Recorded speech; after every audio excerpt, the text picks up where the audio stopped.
So, hi, I'm Yoav. I work on Chrome speed metrics, and the year is 2022, and the web community is essentially in the middle of a war between two competing factions. On the one hand, we have the single page apps are faster proponents, which many publishing found to be like appropriately represent them by this weird looking monk carrying a sword. And the intro for this book from 2011 is essentially multi-page apps are slow and SPAs are faster. At the same time, we have skeptics from the multi-page apps faction that tried to show that SPAs have costs, and that was met with a lot of hostility. But at the same time, that doesn't necessarily mean that they're right and MPAs are faster. They tried to show that SPAs and frameworks are not as fast as they could be, but yeah, the tools that they had in order to make that point are basically local benchmarks and measurements. And the truth is, we don't really know. This is a core question from 2011 on how to measure SPAs. The answers from 11 years ago, again, are we have lab tools that have certain user journeys. We have RUM libraries that have certain heuristics around soft navigations, and you can roll your own measurements with user timing. Those are still the relevant answers today, 11 years later. And when we're looking at MPAs, we have the HTTP archive, we have Crux, we have an abundance of data on how these pages are doing and how they're doing over time. And whether they're getting faster or slower. But at the same time, for SPAs, Crux has no data beyond the initial hard navigation. We just don't know who's right. And we need to know, it's our job, and specifically, it's my job nowadays. After years of complaining about this, for the last 2 years, I've been working on trying to solve this. It's been a long haul. With multiple detours. It required some infrastructure called task attribution that I'll talk about more tomorrow. And we're still not sure about the right way to aggregate that data. There are a lot of unknowns, but at the same time, I'm excited about the progress that we have made on this. So I wanted to share that with y'all. And the nice part about this project is that those two factions, like talking to people on the SPA camp or people on the MPA camp, everyone are super excited to see the data, and everyone are convinced that this will finally be their point of vindication where we knew we were right for the last 10 years. So everyone can, at least share excitement on that. The use cases that I have in mind for exposing soft navigations and for being able to measure them are mostly around, like for the web exposed part of this, around attribution. So being able to correlate the various metrics we have and we collect to soft navigations. So for example, be able to tell that a layout shift is happening in this particular soft navigated page rather than this other page. And basically decouple layout shifts and responsiveness issues and other issues that we're measuring from the landing page, which may or may not be relevant.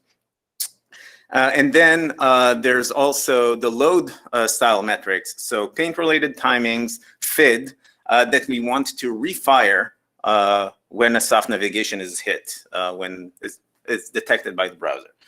And then there's also the web transparency use case where we want to be able to collect this data in Crux, in UKM for Google internal purposes in order to like drive Chromium development, and then the HTTP archive potentially, if they were once the HTTP archive will start crawling through, if and when they will start crawling through things beyond the homepage, this could add an interesting angle to the HTTP archive data. So how do soft navigation heuristics work? The heuristics I'm currently working with is for user-initiated clicks. We keep track of the tasks that follow from that. And if those tasks trigger a URL modification through the history API, navigation API, or through a hash change soon, there's an up in the RCL, and at the same time also trigger a DOM modification, then this is considered a soft navigation. And the heuristic started out a bit more complex, also with a fetch requirement, which ended up not being relevant in certain scenarios. Like some frameworks optimize those fetches away and prefetch them in production mode. I also started out with more requirements around the DOM modification, for example, just for main element descendants, but that also turned up not to capture the full breadth of SPAs in the wild. Those heuristics may evolve over time as we're testing this, and because the goal here is to have as much coverage as possible, but at the same time without triggering false positives. So the heuristics may evolve. When we're detecting a soft navigation, then next paint that happens triggers the first paint metric, then FCP and LCP, where for LCP we are restarting to measure sizes for what it means to be largest. That's at least the current semantics.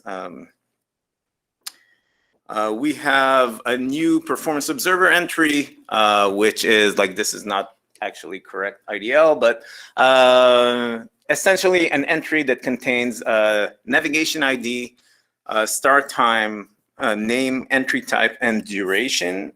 For like start time is set to be the user, like this time the user clicked. And the name is the soft navigation URL.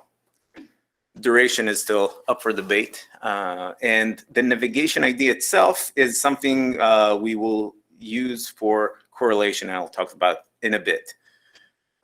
So just a few code examples.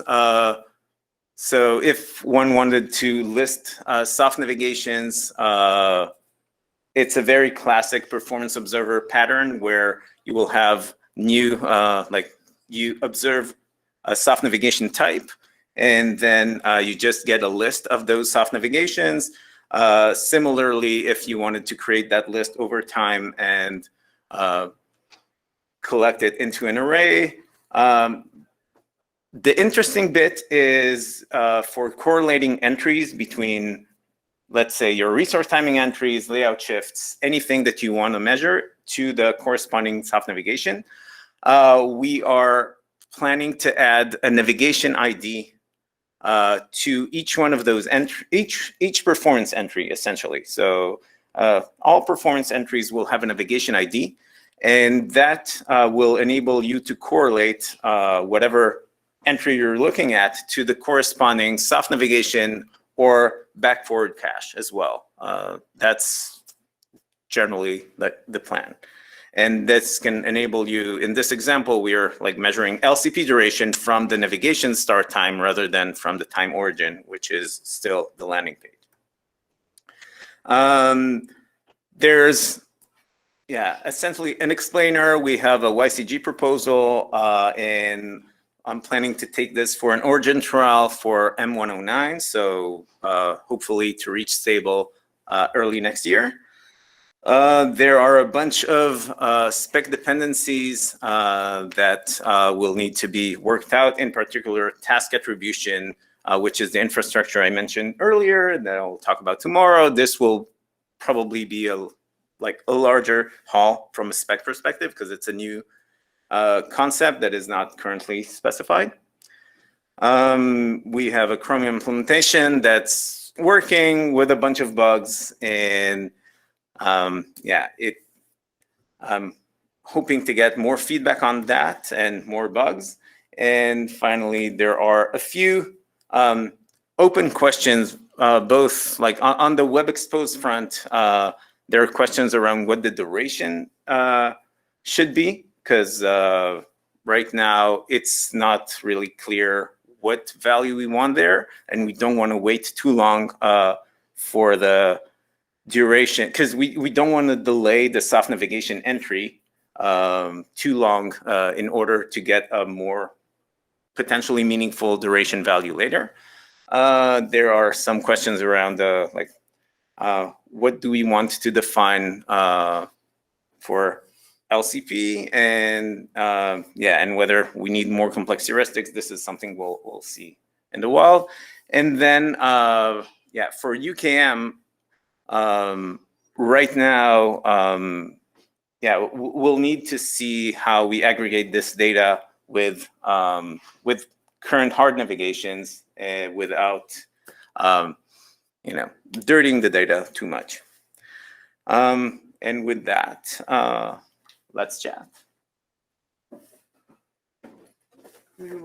Oh, thanks.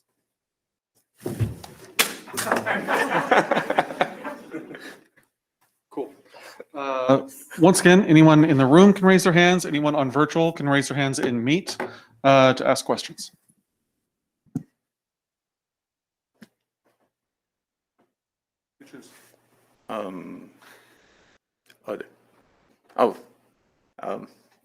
Let's start.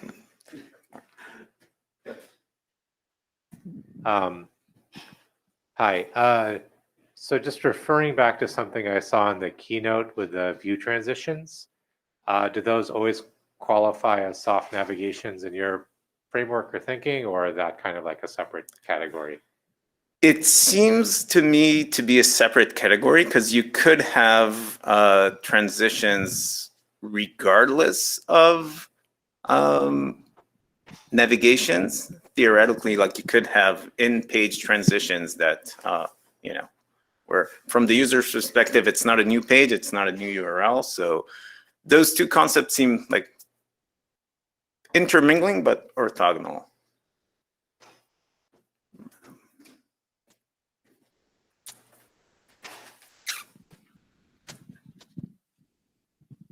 Are you worried about basically sites gaming the measurement, and like, you know, they do a URL change in one frame, wait till LCP, and then they change their content to just improve these metrics? Like, it depends on how these metrics are going to be used, whether they will influence things like ranking or anything like that.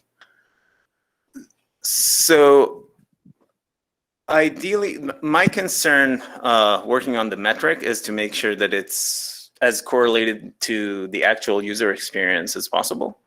I'm hoping that task attribution will, it gives us a way to be able to know that a certain, the user click did things. And then if we will see that we need to, like, beyond just tracking the FCP and LCP for those cases, track things that happen as a result of the user click. Beyond that, we can include that in the heuristic. Like I said, like the heuristic can evolve.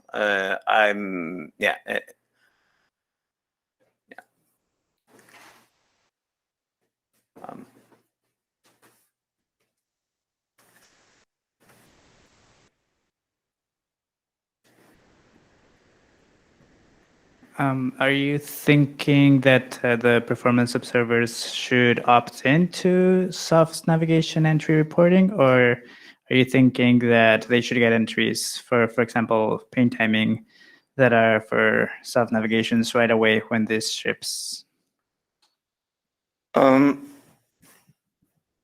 think that it's an interesting, an interesting question. There is some compat concerns with refiring pane timing entries. A compat study that I did in the past showed that it's not really an issue because sites only look at the first pane timing entries. At the same time, that may not be true for LCP, and that also may not be true because it's been 18 months since I did that research. So an opt-in is reasonable for those extra paint entries. But yeah, right now, that's not how it's implemented, but yeah, maybe it should.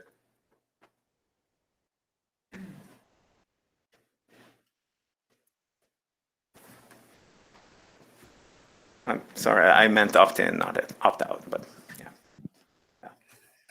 Have you reviewed common routing libraries to see if the navigations they produce tend to be accurate with your heuristic? So I don't know, like, I haven't reviewed, I tested and then debugged. That's but yeah, I looked at common libraries, common frameworks, and made sure that they're working properly, and then found interesting scheduling primitives and made them work as well. Okay, so then I guess there would be collaboration opportunities the other direction too, where the libraries would want to test with your heuristic to make sure that the best practice way of using their library gets a good outcome. Yes, although ideally, like the parts where I found that weren't working correctly, it's not that basically it was bugs in the implementation, bugs in, task attribution wasn't working across post messages and things along those lines. So ideally, I would just fix everything and everything will work magically. If life disagrees with that statement, then yes, there are collaboration opportunities for working with the frameworks.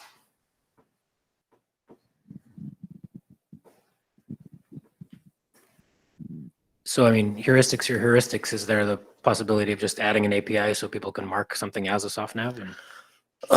There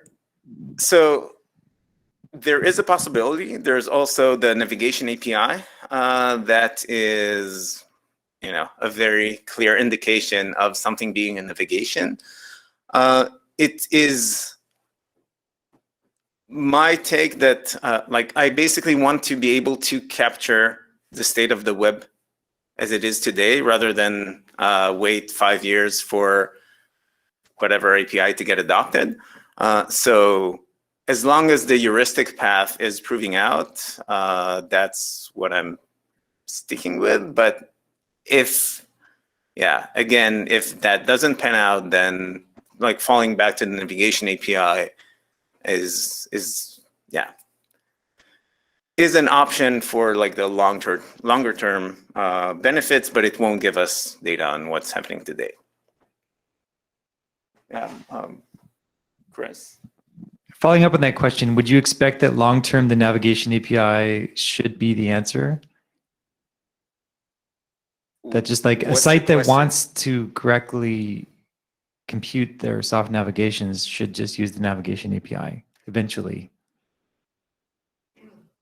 I think that sites should use the navigation API, and orthogonally, I want to be able to measure everyone. No, I get your point about measuring. Yeah.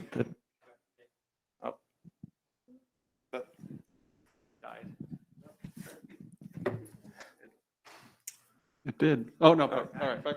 We're good. I was just wondering, just to Mason's point about, should there be yet another API that says,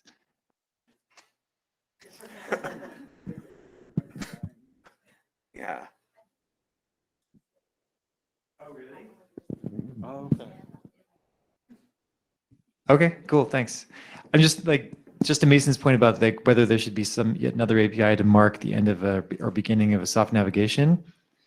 Perhaps that should just be the, Yeah. in the long run. I'm just speculating about 5 years from now, when hopefully it's interoperable in all browsers and everything. Yeah, that would be ideal.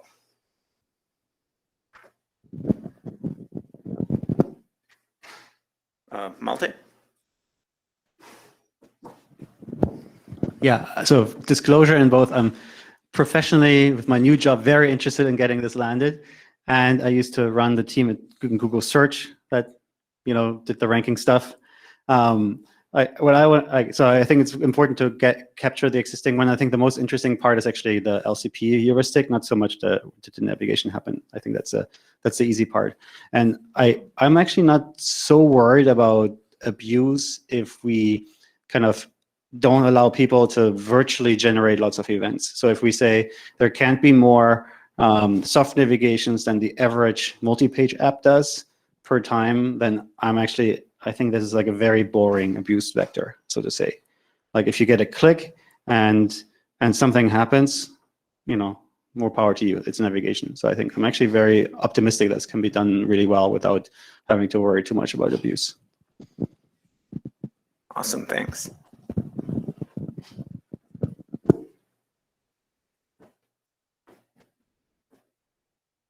And anyone else? Okay. And now, thank you so much.